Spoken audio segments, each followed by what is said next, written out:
Assalamualaikum warahmatullahi wabarakatuh. Perkenalkan, kami dari kelompok 4 Roleplay K3 akan mempersembahkan roleplay mengenai hazard psikososial. Beranggotakan dan berperan, saya sendiri sebagai Kisha Rajiza dengan NIM 041 yang berperan sebagai perawat senior. Halo, dan teman saya sendiri Aurelia Ataya Dianita NIM 24 sebagai perawat senior. Halo. Dan teman saya, Hai, saya Dede Linda, NIM 11 sebagai perawat 1 dan ini teman saya. hai, saya Naula NIM 04, saya sebagai perawat magang 2. Dan ini teman saya. Hai, saya Ajeng Rahmawati dengan NIM 32 sebagai ibu anak autis. Hai, saya Muhammad Henur Satar dengan NIM 62, saya sebagai pasien kejang. Dan ini teman saya Arif Jonathan, NIM 30 sebagai Mbak Dukun. Dan ini teman saya. Hai, saya Iva Mardianasi, NIM 24 sebagai moderator. Suatu rumah sakit beban orang tua, tepatnya pada pukul 11, terlihat perawat yang sedang berbincang di nurse station yang sedang melaksanakan dinas pada shift malamnya.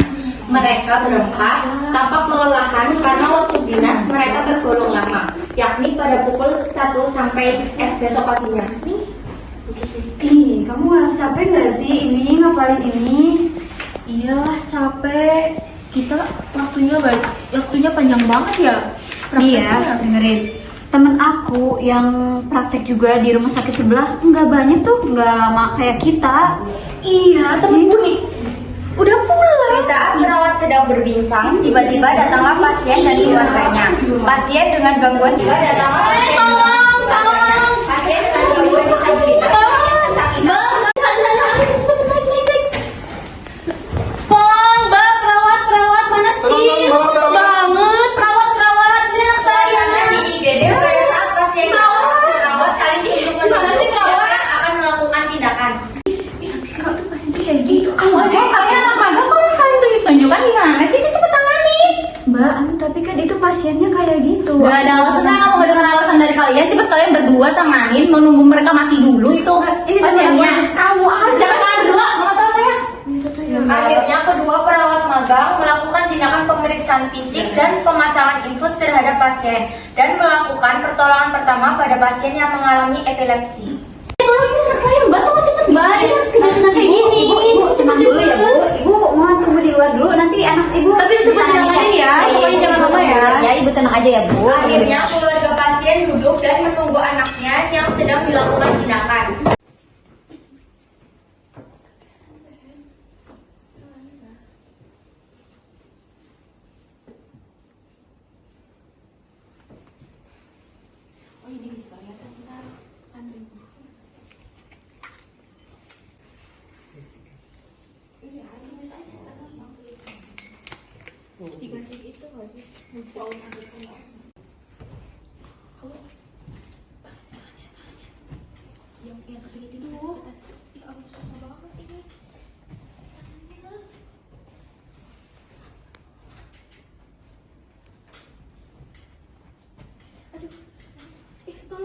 Tolong bukain ini. Tolong cepet deh. Aduh, susah banget sebenarnya. Pas kamu hati-hati tuh. Aduh, iya.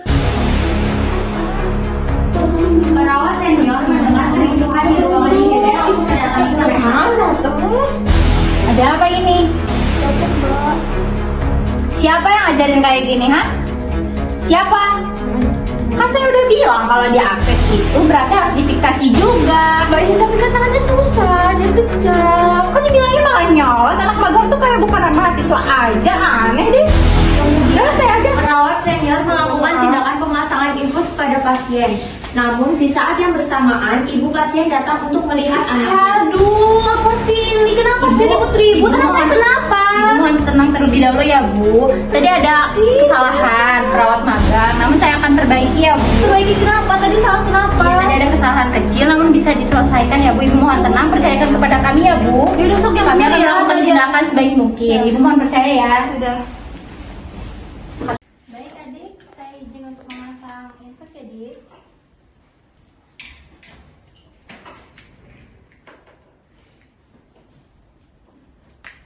Mencari titik vena. Ini menggunakan alkohol swab, melakukan injeksi.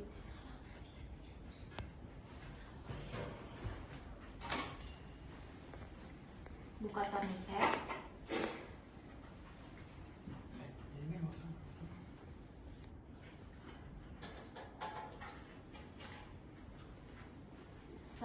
Lalu melakukan fiksasi setelah melakukan akses.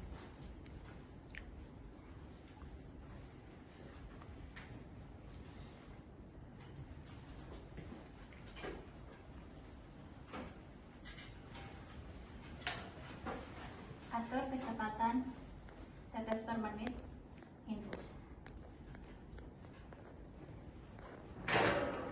Baik, tindakan sudah selesai lakukan ya, Dek.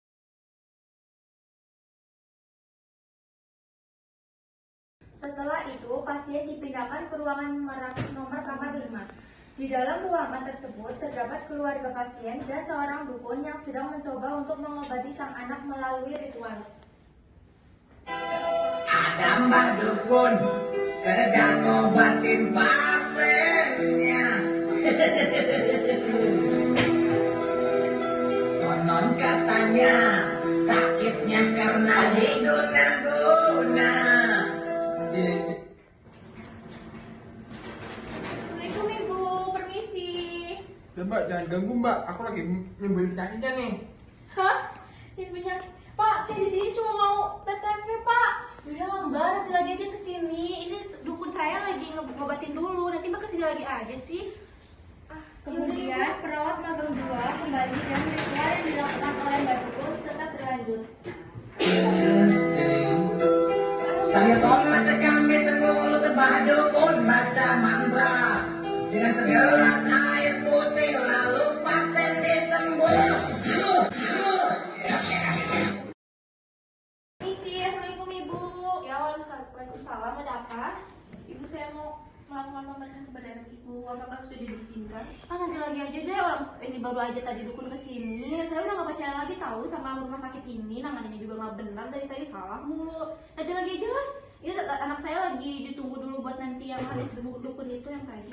Ya udah Bu, yang lagi kasih. Karena tidak diperkenankan masuk oleh keluarga pasien, akhirnya perawat magang menemui perawat senior meminta bantuan untuk memberikan edukasi agar ada rasa kepercayaan dari pihak keluarga. Permisi, Mbak. Assalamualaikum. Salah apa lagi? Mbak, ada keluarga pasien dia nggak mau diperiksa TTV. Dia malah panggil dukun, minta tolong, Mbak. Alah, kamu ini gimana sih? Masa harus saya terus yang turun? Ya sama saya nggak mau, Mbak, minta tolong. Udah yuk. Setelah itu, perawat senior bergegas datang ke ruang pasien. Assalamualaikum Ibu. Ya, waalaikumsalam. Ibu, saya mohon izin. Apakah diperbolehkan untuk masuk? Buat apa? Ibu, saya bisa bicara sebentar dulu? Ya, boleh.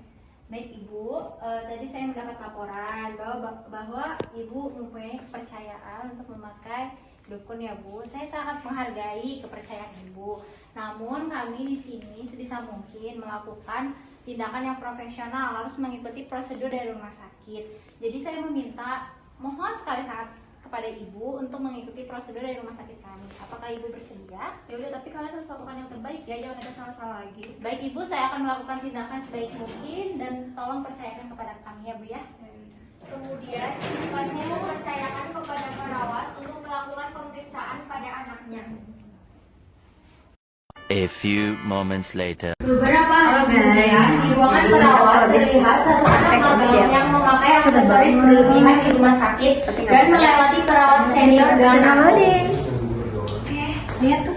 Ada juga anak magang gayanya udah berlebihan banget, aksesoris kanan kiri lagi. Ya itu kayak nyai aja. Apa? Dek, sini dong, cepetan. Sini kamu. Perawat magang menghampiri perawat senior dengan perasaan tidak enak. Lihat nih, atas sampai bawah. Lihat, kanan kiri Berapa aksesoris. kilo ini, Mbak? Emang kenapa kalah? Mana muka dempul lagi kamu? Kamu tuh mau jadi perawat atau mau jadi biduan sih? Jangan dekat-dekat denganku karena kamu bukan levelku. Kita beda kasta, beda segalanya. Jangan mimpi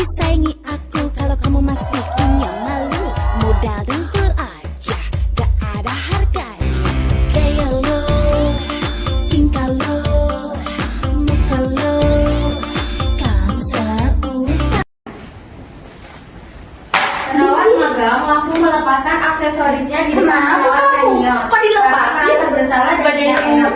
Lalu perawat lari ke ruang perawat. Ngaca. Apa ya, Kak? Ngaca itu muka ngaca. Kamu nggak baca peraturan ya?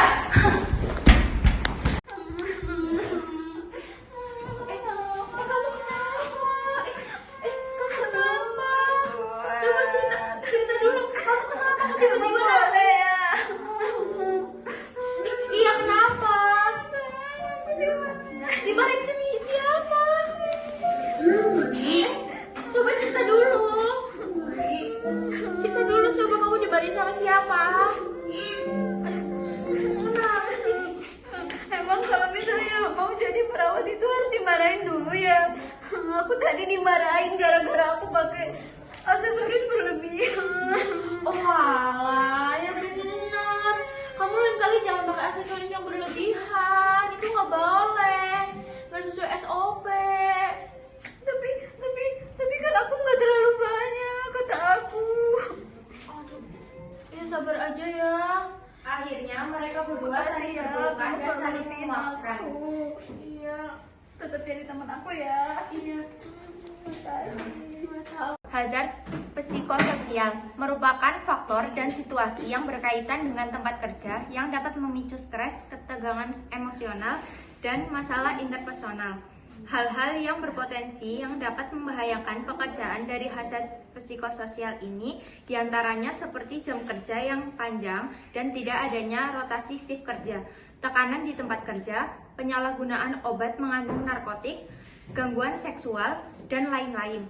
Dilihat dari kejadian itu, merupakan salah satu adanya hazard psikososial yang diakibatkan oleh jam kerja yang panjang dan tekanan di tempat kerja. Maka dari itu, kita sebagai tenaga kesehatan sebisa mungkin mencegah terjadinya hazard psikososial dengan cara langkah-langkah seperti 1. Pengelolaan beban kerja. Pastikan tugas pekerjaan sesuai dengan kemampuan karyawan. Hindari beban kerja berlebihan dan berikan waktu istirahat yang memadai. Contohnya seperti senior tidak seenaknya memberikan beban kerja kepada junior. 2. Komunikasi dan partisipasi. Fasilitas komunikasi terbuka antara manajemen dan karyawan, serta diberikan kesempatan partisipasi dalam pengambilan keputusan yang mempengaruhi mereka. Sesama tenaga kesehatan, menjaga nada bicara tidak menggunakan nada tinggi dalam berbicara. 3. Pelatihan dan pengembangan karyawan. Berikan pelatihan untuk meningkatkan keterampilan, pengetahuan, dan pemahaman karyawan terhadap faktor-faktor psikososial dengan cara saling memberikan edukasi sesama tenaga kesehatan.